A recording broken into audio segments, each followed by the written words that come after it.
Hello, everyone, and thanks for joining us here again on NCI Live. I'm your host, David Groth. I'm a technical solutions specialist here at Network Center. Today, our topic is going to be what keeps a cybersecurity professional up at night. Joining me today to talk about this topic is our senior security engineer, Jason Dahl. Jason, how are you doing today? Good, Ted. How are you? I'm doing excellent. Thank you for asking. So I wanted to just really briefly, for those of you who have never joined us before, we are live on both LinkedIn as well as YouTube. So feel free to not only can you view us there, but you can also chat us your questions, and we'll do our best to answer them live on the air. So this is really truly an interactive type of experience. You can definitely talk to us. All right. That said, let's get on with it. Jason, so how are you sleeping? No, well, never actually. A Not couple well. hours a night. Yeah. Well, in all seriousness, we're talking really about what keeps you up at night, and in that vein, Mhm. uh, we're talking about what are the things that make you nervous? What are the things Mhm. that make you really uncomfortable? And Yep. we say what keeps you up at night, but really, what is making you just on edge all the time? Yep. Can you give me just a quick Yeah. summary of what we're So talking about the here? biggest thing for me when we talk about cybersecurity, just as a whole, it's just for me, it's always the unknown. It's the unknown vulnerability that's out there somewhere that's being exploited by someone or something that really we don't know about yet. I mean, when we get a vulnerability, we know what the known is. We know what we need to scan for. We know what we need to look for in the logs. So we know all these things after it's been released and we know about it. The ones that scare me are the ones that are right now going on right this very second, where there is a vulnerability somewhere out there that someone is using and exploiting. And right now we have mechanisms to kind of sort them out, but really we have nothing that can be a 100% sleep well at night. I mean, if you think about it, just in software, we're talking billions and billions and Oh yeah. billions of lines of code, and if written incorrectly, or even correctly for that matter, it Yep. could open up something that could be potentially exploited. Yep. And Is that's that a fair just the, statement? oh, very much so. And that's just the sheer size of it is just mind-boggling when you get into these zero-day vulnerabilities and what is out there, Hmm.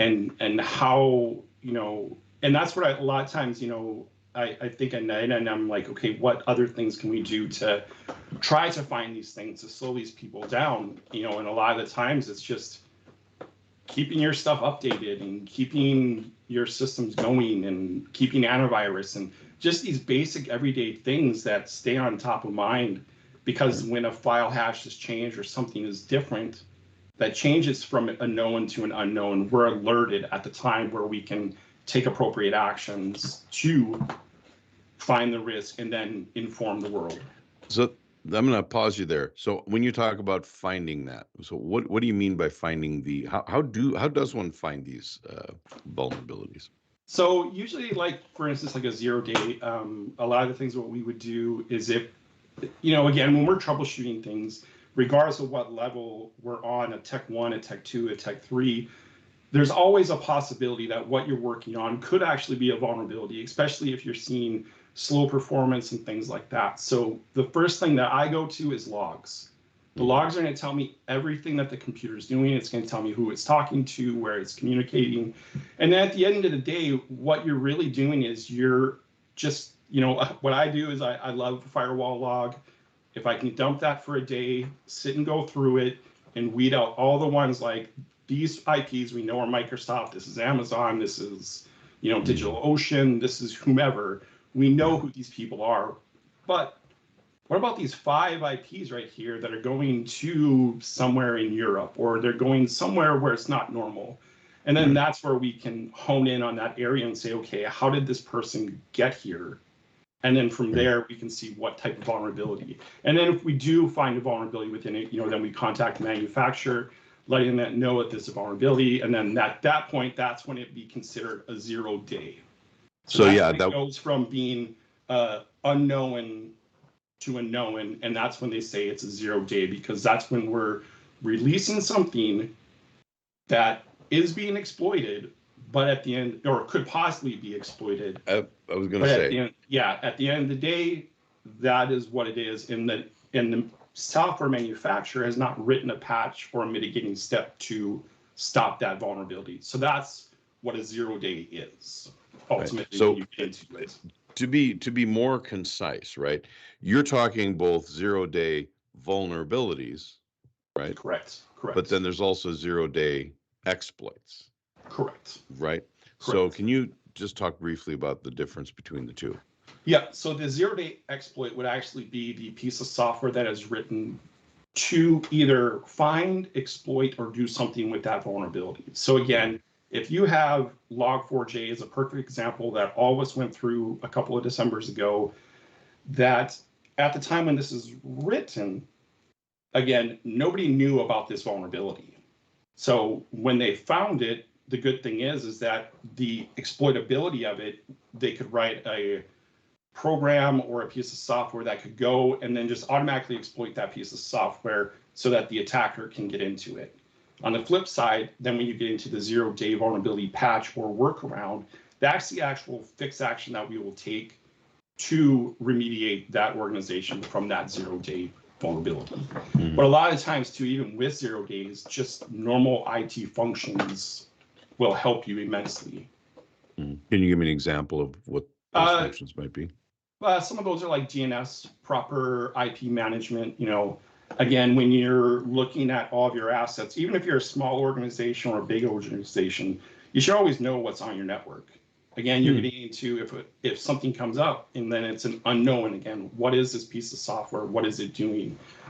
Because again, I've seen whole systems spoofed, with an Active Directory object that we're like, no, this is not real. But yet it was created and the person was able to use it because of exploitability and what they were able to do to get into the system. Gotcha. So let's go back. Let's set the Wayback Machine and talk about Log4j. Mm-hmm. So can you remind everyone, some that are watching may have remembered it or been directly involved, and some may have only heard of it but not understood what it was and what the impact was. Can you give us a summary of Log4j? Yeah. No problem. So Log4j, it's an open source library.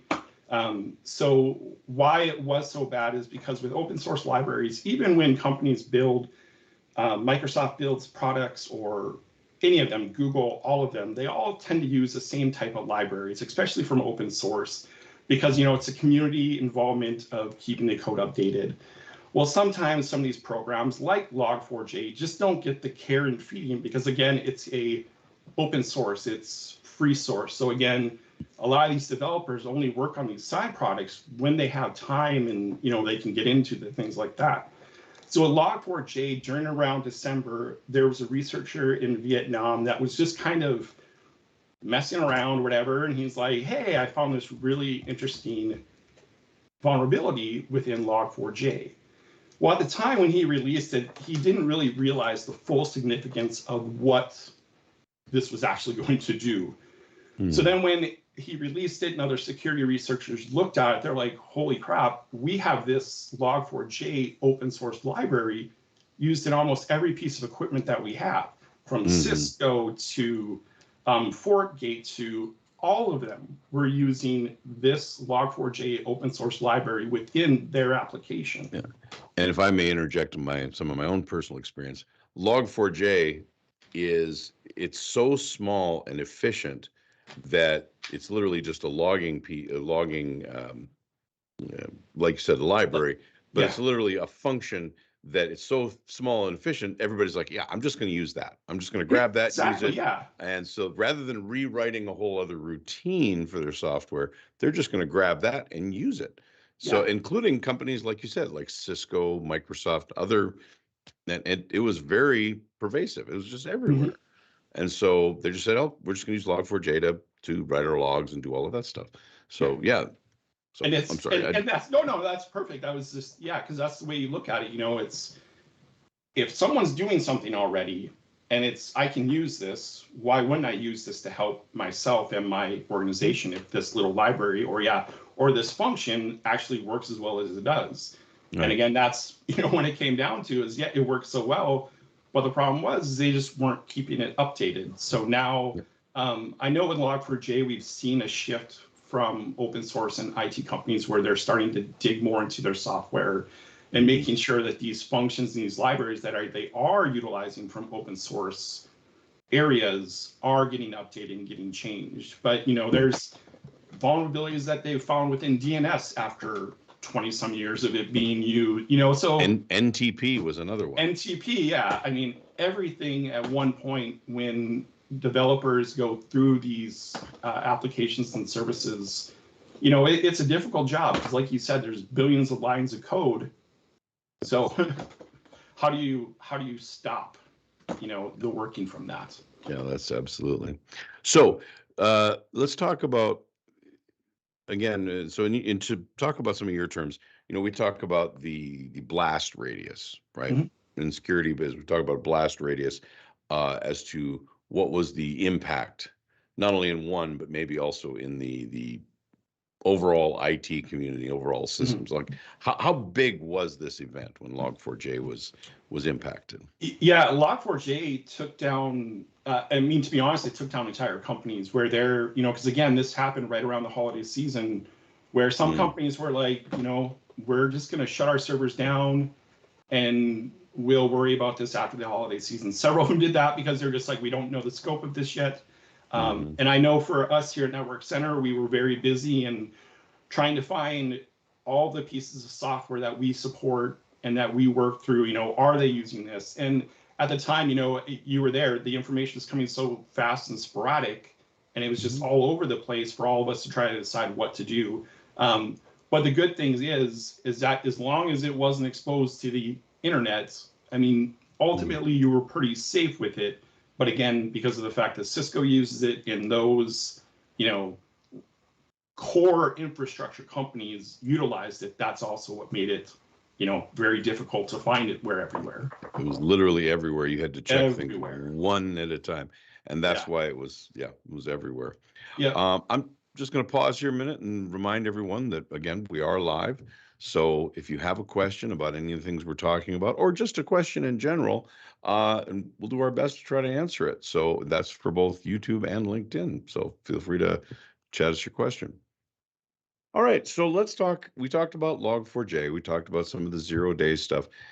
There are, these are just two real examples. 0 day is a category, obviously, but what are some of the other more interesting, we're talking really about what keeps you up at night.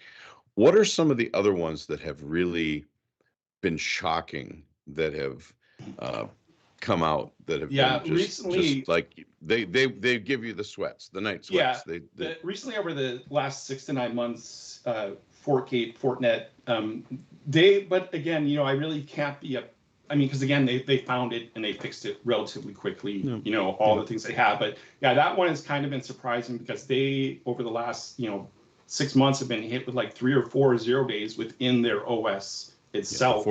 FortOS. FortOS, yeah. So that was one that's kind of shocking to me. Right. And to lay it out for those that are not in the Fortinet area, Fortinet has traditionally and historically been one that has just a rock solid security footprint, and they're known extremely for that FortiOS is on their switches and their firewalls, and their firewalls are especially good. Very good, yeah. And they put it to the point where I talked to one of the developers at Fortinet, and that's why everything starts with Forta. So it's like FortiOS, Fortinet, Forta Switch, Forta AP, everything starts Forta, because that FortiOS is the core of what it's like their what do you call it? Kind of infrastructure. Their core of how they do OS. things. So that would be shocking to have any kind of thing. But that's not to say. But that just tells you how many, how big of this thing that we're doing with that companies, even like this, that we know are fantastic at internet security, can also fall victim to these exact same things that companies anywhere can. And I think it's important to note that without exception, every device, every user, every software inherently has the ability to have security issues. Oh, very much It's so. not if, it's when.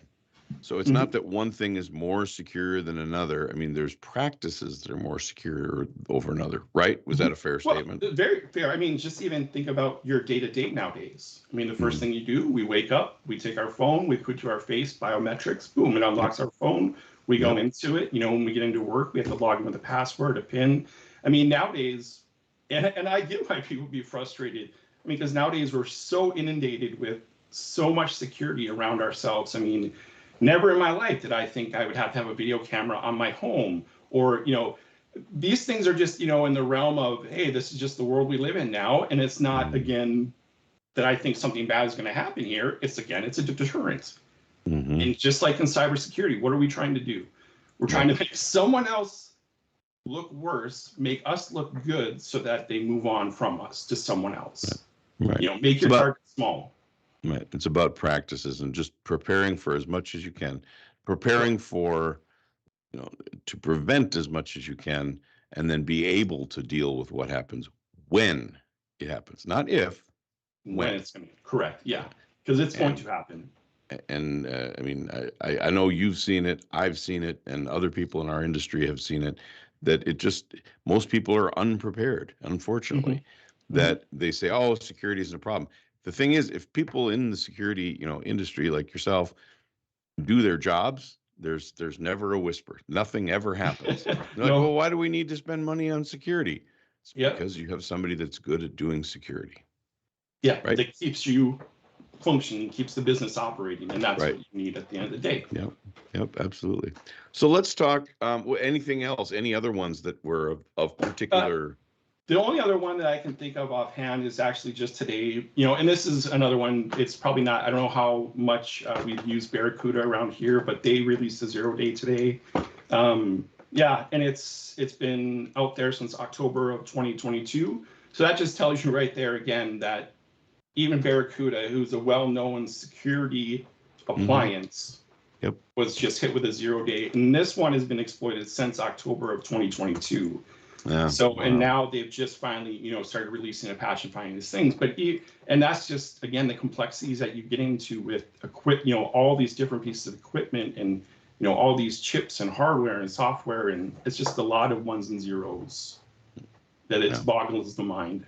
Yep. So I mean, it comes down to, as far as what's keeping you up. It's like it's the unknown.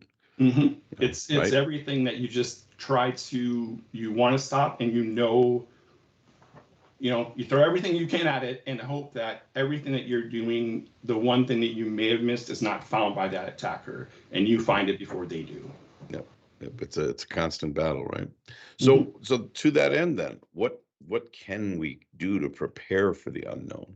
So a lot of those things are just come down to really the basic ideas of IT as itself. You know, IP management. You know, what VLANs do you have? What are they doing?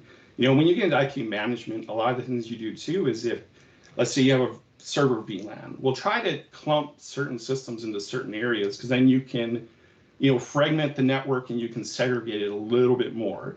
But if you Hmm. don't want to get that crazy into it, DNS. Again, if you have DNS set and you see that when you go through your DNS records, well, here's an IP that I'm seeing. I don't see a DNS record with this. Well, what is this device doing? Why is it Right. here? Right. And then that's when you go in and, you know, people like myself, we go in and we find what it is. We let you know, be like, oh, wait, that's an Amazon device that we added last week. And then we would just add a DNS name, Amazon device. We recorded the unknown to be a known, and then we just move on from the day. Right. And then a lot of it again comes to log reviews, you know, looking at the firewall. Where is my traffic going? What is my traffic doing? Hmm. And, you know, a lot of that. So keep your room clean, basically. When it Very comes down much. to a lot of that stuff, it's your network, know what's there. Know what's, yeah, know Um, what you have it on it. Whether you've got 5 users or 5,000. Mm-hmm. Um, if you don't know, if somebody pointed to something in a log file or whatever, and you can say, I have no idea what that thing is. Mm-hmm. That would take more effort and increase the time it takes to remediate something. And And and time that's is of the essence. Correct. It is, especially when you're dealing with these types of huge implications that, I mean, it can take down your entire company with just one attack. Yep, absolutely. So, so what else? What other things could we do to prepare for these unknown So items? other things to do is actually have a good incident response initiative. You know, so Mhm. just like, hey, if we have a compromised account, I know that I need to contact. I'm just going to use us as an example. Network Center. They'll start the research to see how the account was compromised. Have these things where it's just again, it does suck that it has to be kind of embedded and homed into your employees, but just tell them like, hey, if something seems fishy, report it. Find out Yep. if what you're looking at is just not good. I see. I think of the airport sign. If you see something, say something. Say something. Yes, Yep. exactly. Yep. Yep. Absolutely. What about, traditional things like, I'm just going to give this example. Mhm. Would an antivirus software help? I'm saying this example, and I think there's a lot of IT people out there that understand where I'm going with this, but some may not. Would Mhm. an antivirus program help in this regard? It will, because of It the will. fact that if there is, for instance, like ESET, it in some of these other ones that they have, the Silence, they monitor the actual file hash version of a Mhm. file. So Mhm. when you get attacked by a known attacker and there's a file that changes, that hash is updated, and then you're immediately alerted to, hey, something changed. Right. You need to look into this, and that's where you get antivirus or these types of programs that yes Yep. help you 100%. Right. Now here's the point that I was getting to is is that the only thing you need? No. Okay. What other things could we do Well, to so make us sleep better? I'm make gonna us keep sleep. coming back to that. Yeah. So yes, antivirus is very important to keep it updated because again it's watching those things. Proper password hygiene, making Mhm. sure that the passwords that you're using are yours and yours only. Make sure that you're updating your systems. Mhm. That's actually 70% of all attacks stem from literally a known vulnerability. Mhm. So I, even with that, oh, I'm gonna one question I've always heard from people, and it's been a thing with respect to the patching of the software for security purposes. mhm, Microsoft infamously have something they call it Patch Tuesday. correct. Um, We all love it. so, and every IT professional I think that has Microsoft products knows what I'm Yeah. talking about. What's your opinion on the difference between, say, software stability versus the patch and security and vulnerability aspects? Where do you feel that weight lies? Do you feel that it's better to do it immediately or wait for a Uh, specified amount of time? What's s- your position on that? when it comes to workstations, immediately, Okay. that is your large attack surface. Again, Mhm. yes, servers are important, but a lot of times servers are business critical function items. And Okay. again, usually they're very much more restricted than your regular Mhm. desktop would be. So Mhm. desktops, things like that, patch immediately. Yes, if the patch does blow up, again, roll it out as you normally would, test it, roll it, send it out. But I would Mhm. do any workstation or something like that immediately. Servers, try to do it within the first 30 days of it, Mhm. or make sure that you have a mitigation or a way to see that if this is being exploited or not. So But if with servers, it does get different. But yeah, if you can do it as fast as you can do it, then yes, patch so that if security patch. So if the new patch requires anybody with has an issue with the latest Epson driver, uh, big deal. But Yeah, it'll that's prevent this zero-day exploit. Huge difference, right? There's a correct. much better Very, very big cost difference. Yeah, benefit relationship. You'll correct. fix the Epson printer driver, but When I can you've fix got it, that yeah. cost. Yeah. Yep, correct. So, yeah, very good point. Um, so finally then, what other, I'm just going to ask you to kind of summarize. We're kind of running out of time here a little bit.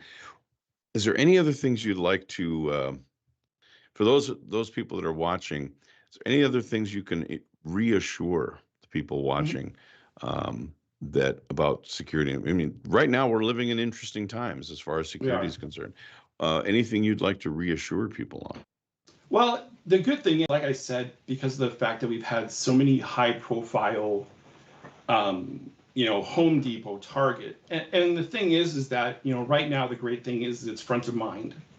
So the great thing with it, yeah, everybody hears about it and all these things, but people really need to understand is, you go back in 2000 when really patches started rolling out with Microsoft, early 2000s, right at that point, there really wasn't the security aspect of it.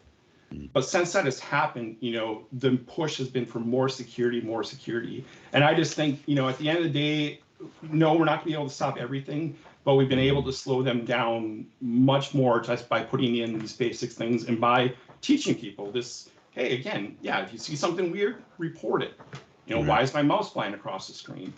Tell someone, and we'll look into it and find out what the issue is. But again, a lot of the times it's just, do these basic function items for IT security and you will be just fine. End user security training is becoming a huge part Very, of an very big. onboarding process with HR. So Correct. Yep. And that's the perfect way to show people what you're looking for. And again, can I say it's going to stop everything? No. But again, it's about slowing people down and allowing your IT professionals to contain it so that it doesn't get worse. Definitely.